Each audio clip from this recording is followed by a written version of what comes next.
ഓം ശ്രീ ഗുരുഭ്യോ നമ. അമൃതപുരിയിലെ ആദ്യകാലം. അമ്മ ആശ്രമമുറ്റത്തെ മൺകൂണയിൽ ഇരിക്കുന്നു. ചുറ്റിനും ഭക്തകൾ. ഒരു ഭക്ത തിരക്കി, അമ്മേ, എൻ്റെ ദുശീലം എന്താണ്? അമ്മ ചിരിച്ചതേയുള്ളൂ. ആ ഭക്ത വീണ്ടും നിർബന്ധിച്ചു. അമ്മ മെല്ലെ പറഞ്ഞു, വിമർശിക്കുന്ന സ്വഭാവം. അത് കേട്ട് എല്ലാവരും ചിരിച്ചു. അവർ വീണ്ടും ചോദിച്ചു, വേറെ എന്തൊക്കെയാണമ്മേ? അമ്മ മറുപടി പറഞ്ഞില്ല. കരുണാപൂർവം നോക്കി. അമ്മയെക്കൊണ്ട് പറയിപ്പിക്കണോ എന്ന ചോദ്യം ആ നോട്ടത്തിലുണ്ടായിരുന്നു. ഭക്ത വീണ്ടും ചോദിച്ചു, അമ്മ പറയൂ. അപ്പോൾ അമ്മ പറഞ്ഞു, അസൂയ.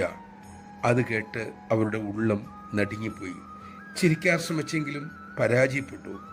അപ്പോൾ അമ്മ ആശ്വസിപ്പിക്കാനായി ചിരിച്ചുകൊണ്ട് പറഞ്ഞു, അമ്മ ഒരു തമാശ പറഞ്ഞതല്ലേ. ഭക്ത വീണ്ടും ധൈര്യം സംഭരിച്ചുകൊണ്ട് ചോദിച്ചു, അമ്മേ, എൻ്റെ നല്ല കാര്യങ്ങൾ എന്തൊക്കെയെന്ന് പറയാമോ?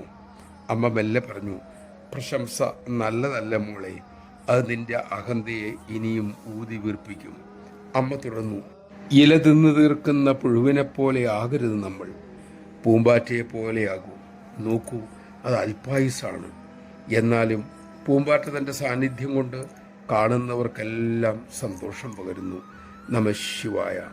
നമുക്കൊരു കാര്യം ഉറപ്പിക്കാം, അമ്മയുടെ സന്നിധിയിൽ എത്താനുള്ള സുഹൃതം, പുണ്യം നമുക്കുണ്ട്. നമ്മെ ശരിക്കും മനസ്സിലാക്കി തന്നെയാണ് ആ കാരുണ്യമൂർത്തി നമ്മെ സ്വീകരിച്ചിട്ടുള്ളത്. നമ്മുടെ ഏതു കുറവും ആ സന്നിധി നികത്തിത്തരും. അതുകൊണ്ട് പാഴ്ചോദ്യങ്ങൾക്ക് പുറകെ പോകാതെ അമ്മയുടെ സാമീപ്യവും സന്നിധിയും ഏറ്റവും നന്നായി ഉപയോഗിക്കാൻ നമുക്ക് ശ്രമിക്കാം. അതിനുള്ള ശക്തിക്കായി, വിവേകത്തിനായി അമ്മയോട് തന്നെ പ്രാർത്ഥിക്കാം.